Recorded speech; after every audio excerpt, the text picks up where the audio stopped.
What gave you the idea to write this book?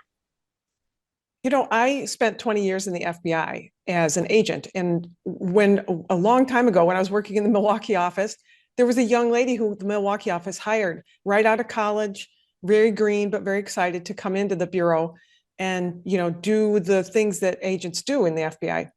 So fast forward so many years, and through the years, she stayed with the bureau. And her career, she would always call me if she needed advice for something. And so I had mentored her along through the years. And one time, truthfully, kind of in my last couple of years at the bureau, she called me about some trouble that she was doing on some project. She didn't think she was going to get over this project. She didn't think they were going to be able to finish it. They couldn't get the funding for it. And could I help her, through the idea of how she could attack this trouble, tackling this, challenge. Mm. And it turns out this is Special Agent Leslie Larsen, who now runs the Detroit forensics team, the third busiest FBI forensics team in the country. Mm. Um, and she was telling me about how she was working with the Detroit Police Department to exhume 200 buried, unidentified murder victims. To which I said, "What?" And then it kind of moved from there forward. I said, "This is a story that has to be told. What you guys are doing is incredible." Right. So are they all from Michigan? Do you know? Do they know? They're still identifying them, but they have finished digging them all up. And that's essentially kind of the essence of how I capped the book. They spent 5 years and a lot of ups and downs trying to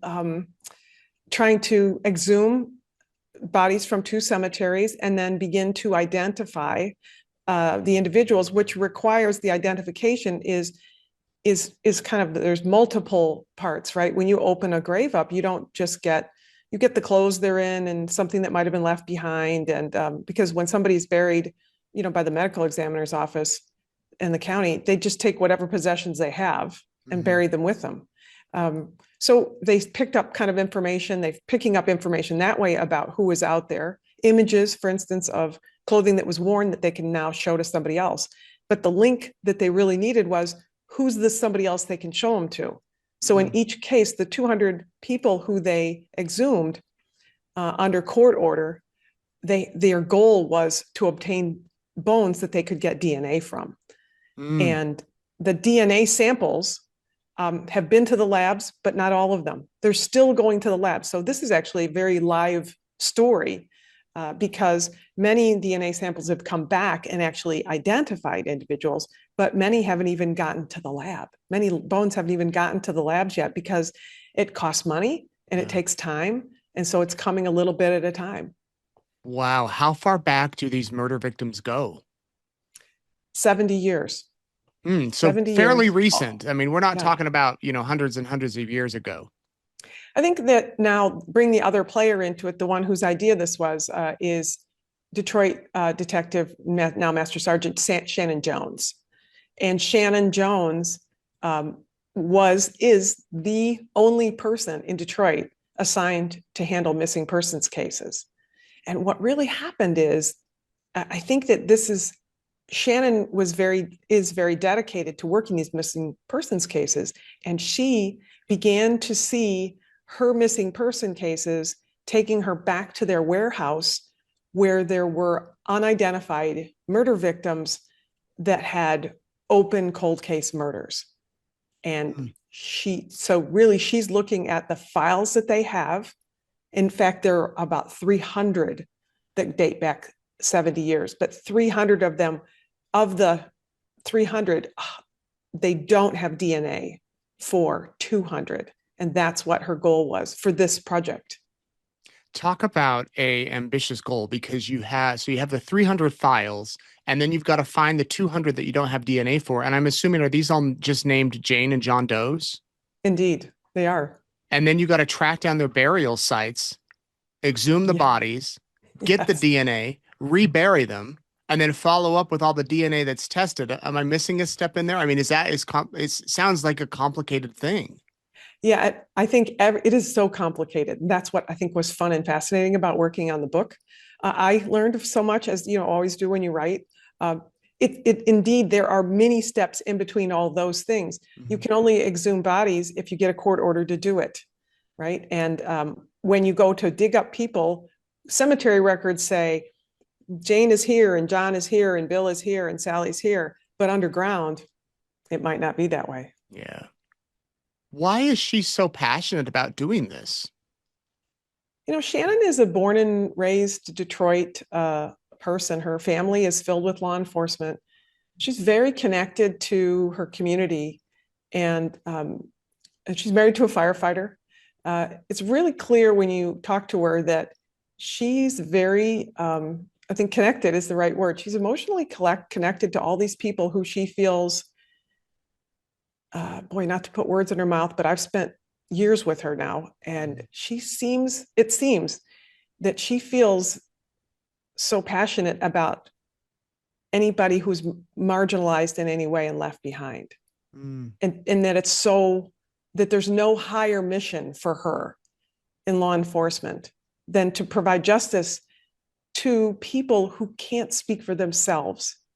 And I think that's the key with where she and Leslie connected. Mm.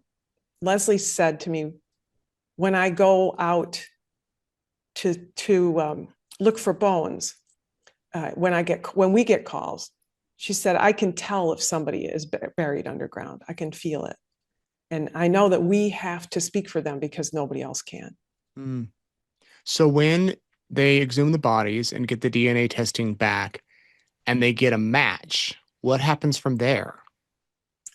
So, as you can imagine, nothing in real life takes a long time. Although in television and movies, it's really quick. And I Right. think that's it. You read in a newspaper story. And I was talking to a friend of mine once who said, who's a writer, and he in the news world, and he said, I think I've written. I said, you know how it is, and you read that they exhumed the body and got the DNA, and it's all in one. It's part of one sentence. And he said, I think I've written that. Right. So I think that we think of that because we see it in television and movies, but that takes a long time. Mhm. DNA itself, it takes a number of days to get the testing done, but getting the bones just to the labs takes time. And then, so the first person that they identified was really a few years into the dig. That's when they first got real information back. And then it started to flow faster than that. And I'll give you, if I can give you an example of Please. somebody, um, because I don't want to, I don't want to give up what's in the book too much, right? But Yeah. let me give you a great example of something that happened after I capped the book. Because at a certain point, I mean, I can't write the book and leave the book open until they resolve all 200 Right. cases. But I thought I could write the book and resolve some of the cases and then tell people, there's more to come. And so here's one of the more to comes that came I after I finished the book, or after it went into print. Um, they were digging one of the early years they were digging. And I should say early years because they spent 5 summers doing these exhumations. Mm. So I would spend time out there with them because I wanted the readers to see and hear and feel and taste what it was like to be out in the cemeteries. Yeah. And so one of the people who they exhumed turned out was an unknown male. And the forensics work was done. They sent the DNA out. The DNA comes back, and it comes back to a positive identification of a man who was, who again, these are all homicide victims, right? A man who was murdered in Detroit. And so they do that. Then they have to do all the investigative work to figure out who that man is related to, Hmm. where that person lived, and whether there are still relatives around and alive. That's like the additional steps after they even get a positive ID. When they get an identification, it's because they've got some DNA match that tells them, okay, now this John Doe is now, Bill Smith. Yeah. So they get the identification for this guy, Bill Smith, and they start to do tracing and tracking, and they can't find any connections to Bill Smith, family connections. So Leslie is tenacious is probably the best word to tie to Leslie. Leslie's very tenacious, and she decides to become certified as a genetic genealogist. Mm. Now, I'm not an expert in this area, of course. I'm FBI, but not in forensics. And so she decides to become a genetic genealogist, and she does all the work to become certified as a genetic genealogist, specifically so she can help further identify the people that they are trying to solve the murders of. Yeah. And the genetic genealogy is, and for the people, experts out there who are listening or watching and know what this is my very bad layman's description of what genetic genealogy is. If you don't have an exact DNA match, we do know that DNA works chronologically, both forward in time and backwards in time. Mm-hmm. So if you go backwards, looking at genetic makeups of somebody, DNA makeups of somebody, if you go back a generation, you're going to get a wider spread of people, right? Your parents, then your grandparents, the next generation, there are 8 people. In the next generation, there are 16 people. In the next, or 32, whatever. It keeps exponentially increasing.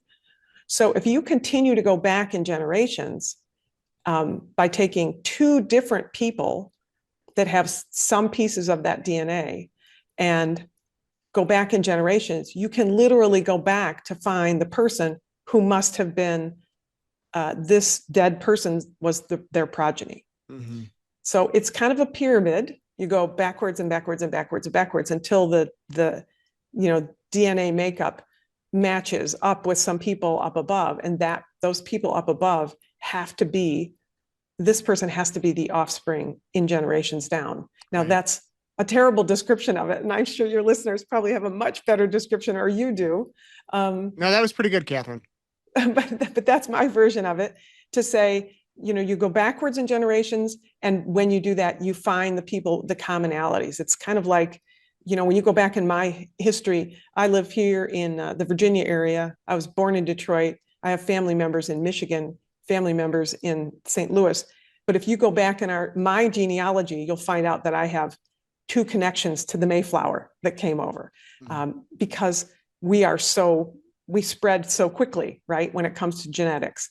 So, okay, long story set aside, they have this person, Bill Smith. They don't know what his real name is and who he is. So she works this genetic genealogy magic to identify this person by finding a family member, and they find a daughter. Mm. So they find a genetic connection to a woman who's still living in Michigan, and she appears to be in her 30s. So they find an address for her, basic, law enforcement gumshoe work. They find an address for her, and they go to her house. It's north of Detroit. And they knock on the door and they say, hey, hi, here's who we are. And basically they're kind of saying, do you know where your dad is? Or do you know what happened to your dad? And she says, well, my dad is in the back room. He's very sick. Did you need him for something? I'm taking care of him. And they said, oh, we met your biological dad. Mm. And she said, well, my biological dad left my mom when she was 5 months pregnant with me. Oh, wow. So then they're kind of like, sit down, Right. let's have a discussion. And they tell her, not only is Bill Smith buried in a cemetery in Detroit, but Bill Smith was murdered. And Bill Smith, in fact, was the 11th victim, long unidentified, of a serial murderer 30 some years ago in Michigan, in Detroit. Wow. So Wow. the actual subject was convicted in the serial murder cases and went to jail. Mm. And so she had in their conversations, she brings out her, high school paper that she's written, that she wrote kind of as her capstone paper. She says, my whole life, I have wondered where this man is and why he would have left my mom. And she had no idea why he would have left. And she had, and they have this conversation about how she has spent her whole life wondering, did he walk away? Yeah. Did he get hurt? Is he going to come back Right. tomorrow? Will he knock on the door? So she writes this whole thing. She's lived her whole life this way and then moves on. And 30 years later, all of those questions that were the intense world of her entire childhood and bringing up are gone. Wow. She And knows his there's name. She knows what happened to him. She knows where he's buried so she can go to his grave. mhm. And she knows why he never returned. And hopefully there's 200 other stories like that. Not like that, but similar to it, where these people, these loved ones are able to get answers. Yeah, So, there are Catherine, some great stories that are out there. And I think so many more to come. I want to tell more. I told some in the book, but I want to tell more. yeah, well, that's great. Can you give us a little bit of your background in law enforcement? Sure. I I'm actually a former prosecutor in Chicago. I was a Chicago prosecutor in the assistant state's attorney in the Chicago office. I left there after a number of years to go to the FBI, and I spent 20 years in the FBI working primarily national security matters, counter espionage stuff, counterintelligence, and terrorism. And after 9/11, of course, a lot of terrorism work. And I did it in in the Milwaukee office was my first office. You get assigned wherever they go, wherever they send you, they go. I worked in Milwaukee first, and then I was transferred when I was promoted into Washington, D.C., and had an opportunity to work in Washington, D.C. at the Washington field office and then at FBI headquarters. But 15 years into my career, the Sandy Hook shooting happened. And when that occurred, I was working in FBI headquarters and I was directed to go join a team at the White House to work only on school shootings and mass shootings.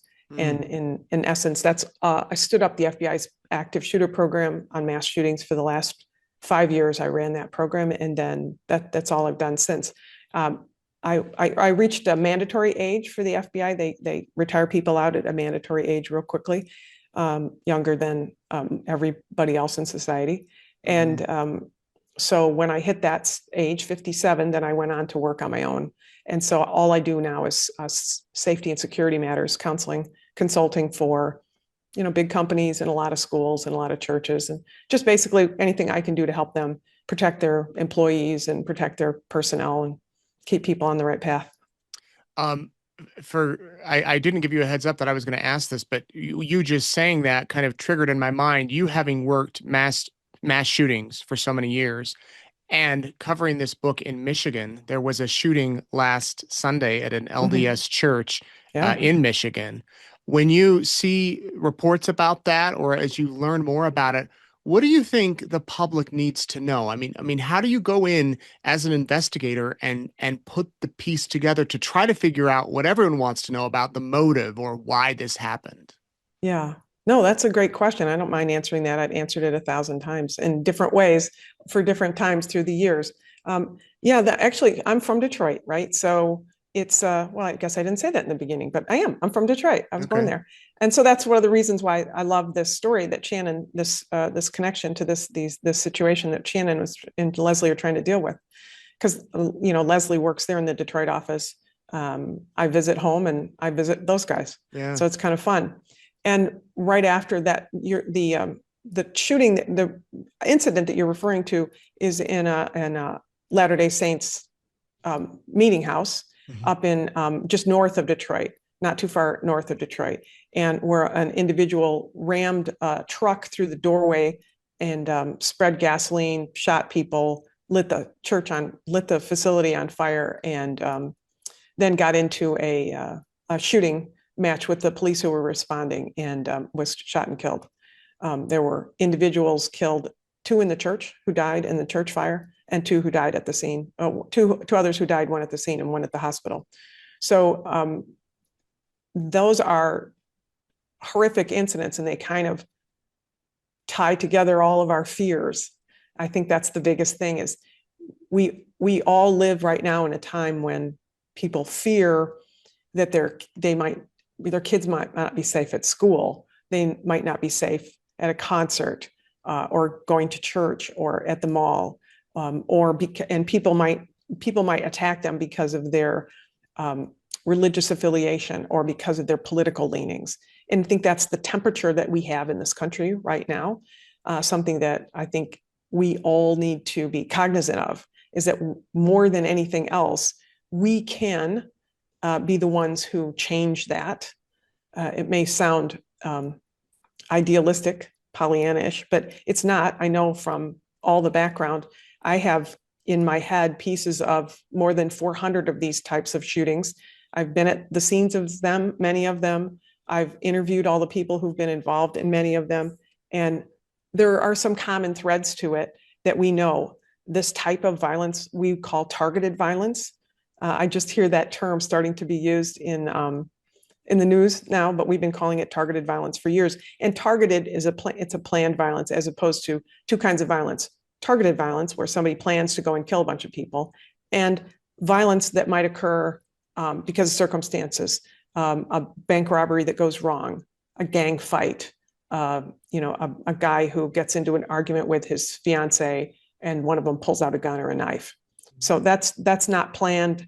It's more part of the criminal activity. But targeted violence is violence for violence sake. So, and we know that from Columbine High School to the Aurora Theater shooting, Virginia Tech shooting, to the shooting up in Maine not too long ago. I mean, there are many, many stories about businesses and restaurants where it's not a tussle because somebody's drunk. It's the person who comes to the scene with an intent to kill. So here's what I think, to answer that very long answer to your question, here's what I think people need to know most importantly to help and save themselves and protect others.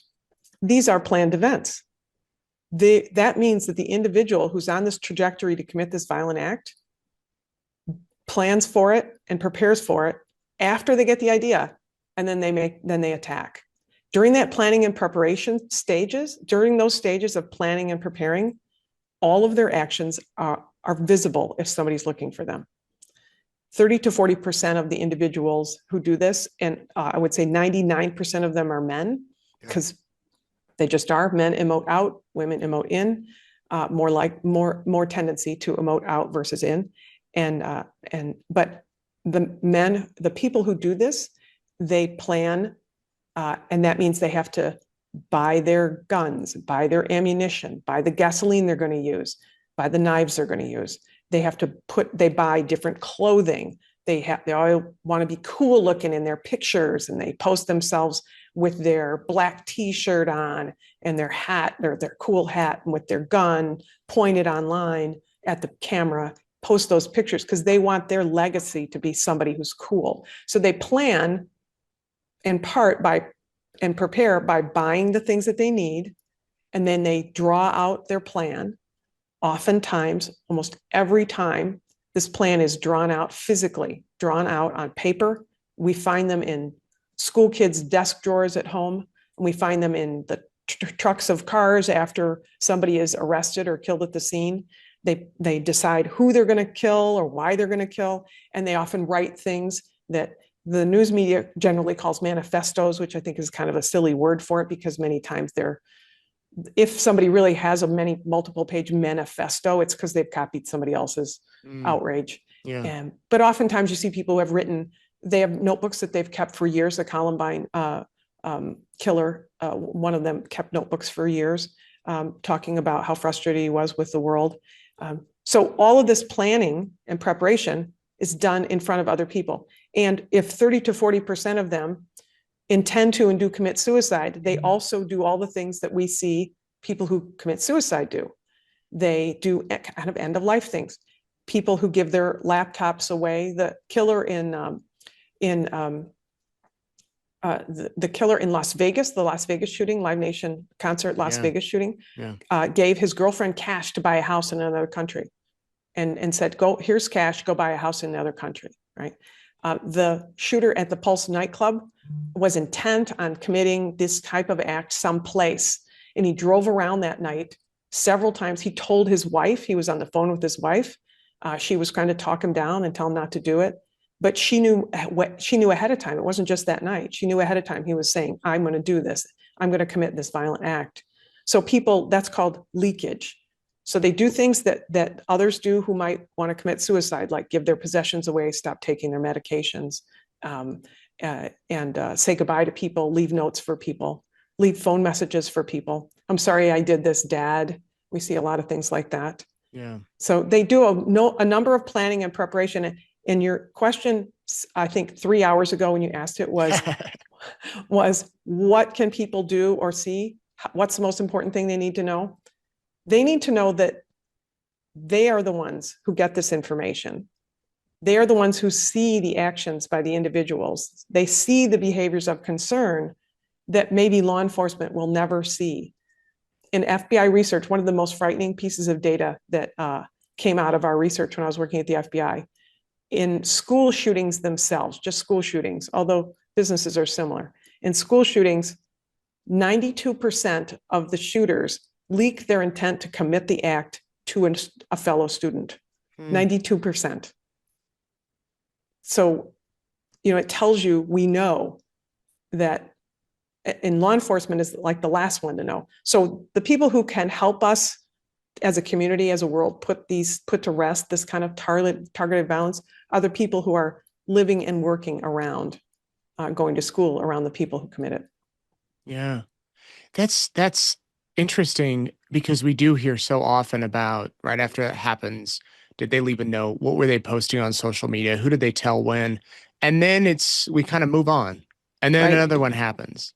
And I don't know, is there any sort of research that you've come upon as you've studied these, as you've worked in these for the past 5 years or longer with the FBI that yeah, maybe we could do this one thing and it would reduce the number of these happening? Or is there one thing as society goes on and social media maybe explodes or we become more isolated that might be contributing to them? I know that's a really big question, and that's what everybody's trying to figure out.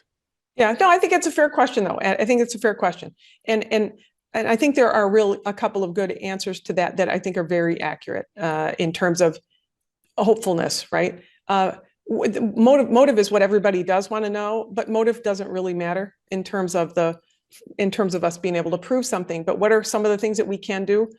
We have to when we see something, we have to say something. To me, the biggest gap that exists is people see things, but they don't say them. They don't want to get involved. And when it comes to kids, why is it 92% for kids? Because kids believe that saying something to a teacher or principal is snitching. And children have to learn, and parents have to learn that snitching is getting somebody in trouble, but telling is getting somebody help. All these individuals need help. So they need help because they're not able to handle the world that they're in. And the behavioral analysis unit in the FBI and other experts in the behavioral world have done and looked at how many people have done this and what has kind of motivated them. And they do fall into categories of political violence that turns from anger over political positions into I'm just going to act to create the change I want. And we know that doesn't work, but we see people fomenting the hate and action for hate about their political beliefs. That's something that we can all participate in. And that is an online thing.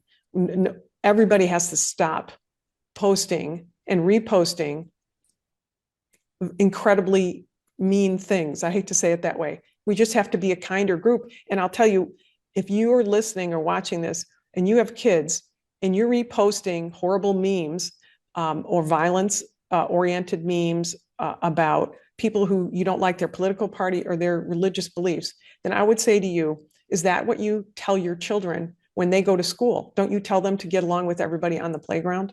You tell them to just be nice and be kind and just tolerate other people. But we can't seem to do that as adults right now. And that's exacerbating the problem that we have. And I think there are many other situations. We know that there are mental health issues that aren't really being addressed. And so somebody has some issues and they turn into massive issues because they don't get the medical health care that they need. Yeah. People who are in companies, that our research tells us that people who shoot up businesses, many of them had problems at the workplace and were fired. And in fact, our initial research shows that you know, 23 out of 25 people in their workplace were employees, meaning your threat is inside. So knowing what your threat is and knowing that anybody, you've no idea what's going on in somebody's head. You don't know if their dad just died. They're at the grocery store, but their partner just, dumped them. Be kinder to people. It sounds simple, but that's what everything comes down to. Yeah. Is that we're a meaner society than we used to be, and we're paying for that with this kind of violence. Right. It sounds simple, and it is simple to do, though. I mean, it's something all of us can do. I agree 100% with that. Have you ever had the chance to actually sit down with one of these shooters and talk to them face to face?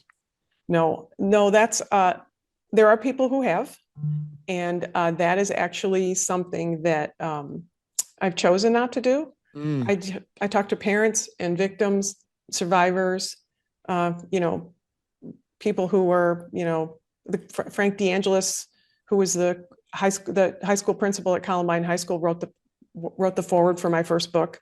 He and I know each other well, and I don't want to talk to those people. There are people who do. I have a podcast called Stop the Killing, where we talk about these kinds of incidents, but we don't talk about the killers themselves. We talk about what their traits are.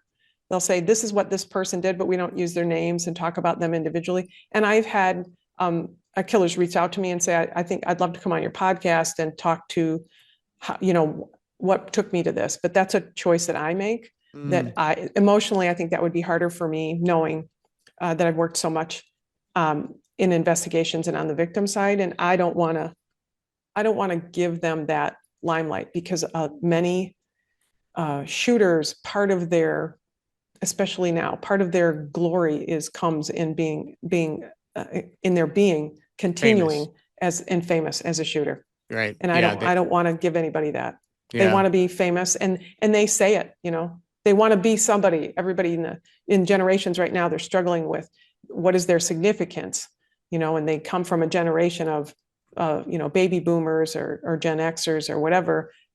My family is the generation that came from World War II veterans. How do you meet those standards? What did your dad do? Oh, he was a fighter pilot over Normandy. So I mean, those are high standards, and I think that the generations below struggle with where they fit in and how they fit in. And when you're constantly struggling for that, I think that's part of what this is, one of the byproducts. Right. Katherine, when I was researching before our interview, I saw that you are the founder or the co-founder of a victims advocacy group. Do I have that right? And can you tell me a little bit about that?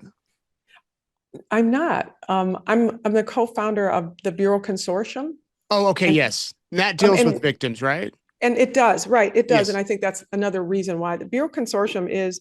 But you're so close, right? As they say, the consortium is a group of retired FBI law enforcement and behavioral experts, primarily behavioral experts, people who we work together to think of the ways that we can create and provide to businesses and schools and colleges and whatever best practices for not just preventing a shooting, as horrific as we might see, but also how do you respond to it when it's there, and how do you recover from it?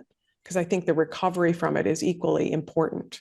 And everybody has to recover in their own way. I mentioned Frank DeAngelis from Columbine. One of the ways that Frank dealt with his frustration in dealing with his reality after Columbine is that he determined that he was going to stay at the school. And he remained principal of the school at Columbine until every student who was in school at the time in that town was finished with school. Wow. So kindergarten on up, he remained with the school system because he wanted to see through and carry the way his thoughts were through to every single student who Yeah. went to the school from that time. And so everybody deals with things differently. And everybody deals with things differently, sorry. And we want to make sure that we let them, do that. And the hard part is that you don't really know what you have until you have it, right? And this group, the Bureau Consortium, allows us to have people who are experts in tactical response. That's, experts in prevention, our behavioral experts, experts in tactical response, target hardening, we call it also. I do a lot of counseling on what can you do to keep your building safer, to make yourself less vulnerable. And then also experts on how do we recover victim services and survivors. I would say when I was in the FBI, this is going to sound braggadocious, and it is, but I don't mean it quite this way. Mhm. I have 2 Attorney General awards that I got while I was in the FBI. One earlier in my career, one later in my career. Both of them, as it turned out, had to do with something where the